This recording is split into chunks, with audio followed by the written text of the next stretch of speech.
Hi friends, good morning to all. ఈరోజు మనం దోసకాయ టమాటా ఎలా చేయాలో చూద్దాం. ముందుగా నేను ఒక చిన్న దోసకాయ తీసుకున్నాను. దాన్ని తొక్క తీసి ముక్కలుగా కట్ చేసుకున్నాను. దానిలోకి 2 పచ్చిమిర్చి, 2 ఉల్లిపాయలు ముక్కలుగా కట్ చేసి పక్కన పెట్టుకున్నాను. 3 టమాటాలు తీసుకున్నాను. ఇవి తర్వాత కట్ చేసుకుందాం. ముందుగా స్టవ్ ఆన్ చేసి ప్యాన్ పెట్టి దానిలో 2 స్పూన్స్ ఆయిల్ వేద్దామండి. పోపు పెట్టుకొని దోసకాయ ముక్కలు వేసాక టమాటాస్ కట్ చేసుకుందాం. ఆయిల్ హీట్ ఎక్కింది, పోపులు వేసుకుందాం. పోపులు కొంచెం వేగాయండి. కొంచెం వేగాక మనం ముందుగా కట్ చేసి పెట్టుకున్న ఆనియన్ అలాగే మిర్చి దీనిలో వేసుకుందాం.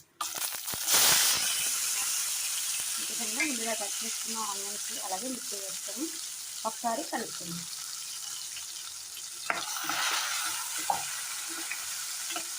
కొంచెం దూరగా వేగాక దోసకాయ ముక్క వేసుకుందాం. మరీ అంత వేగకూడదు.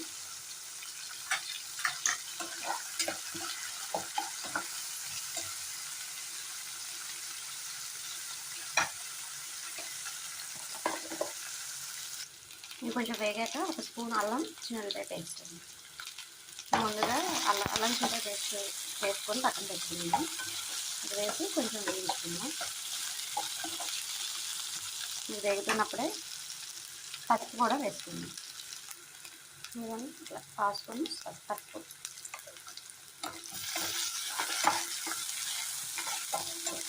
పసుపు వేసుకొని ఒకసారి తిప్పేసి దీనిలో దోసకాయ ముక్కలు వేసేద్దాం.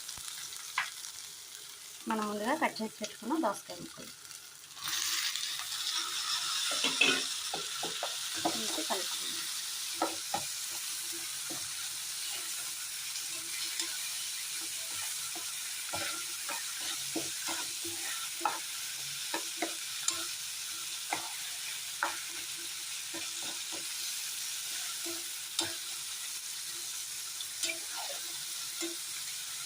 దీని మీద మూత పెట్టుకొని మనం ముందుగా కడిగి పక్కన పెట్టుకున్న టమాటాలు కట్ చేసుకుందాం.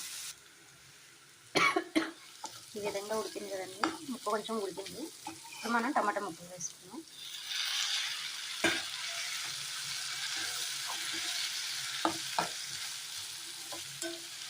టమాటా ముక్కలు వేసి బాగా కలుపుకొని దీని మీద మళ్ళీ మూత పెట్టుకున్నాం. దీనిలో 1/2 స్పూన్ కల్లుప్పు వేస్తున్నాము. 1 స్పూన్ కారం వేసి బాగా కలుపుకున్నాం. కలుపుకొని కొంచెం వాటర్ వేసుకొని మూత పెట్టేస్తాం.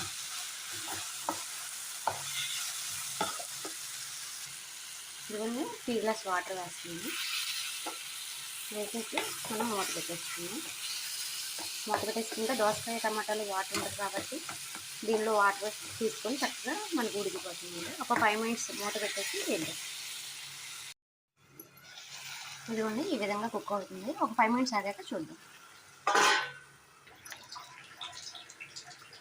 ఈ విధంగా చక్కగా ఉడికిపోయింది. వాటర్ అంతా తాగేసుకొని ఇలా దగ్గర పడ్డాక లాస్ట్లో మనం ముందుగా కట్ చేసి పక్కన పెట్టుకుని కొత్తిమీర చల్లుకొని స్టవ్ ఆఫ్ చేసుకున్నాం. అంతే అండి, ఎంతో రుచికరమైన దోసకాయ టమాటా కర్రీ రెడీ అయిపోయింది. ఈ వీడియో మీకు నచ్చినట్లయితే లైక్ చేయండి.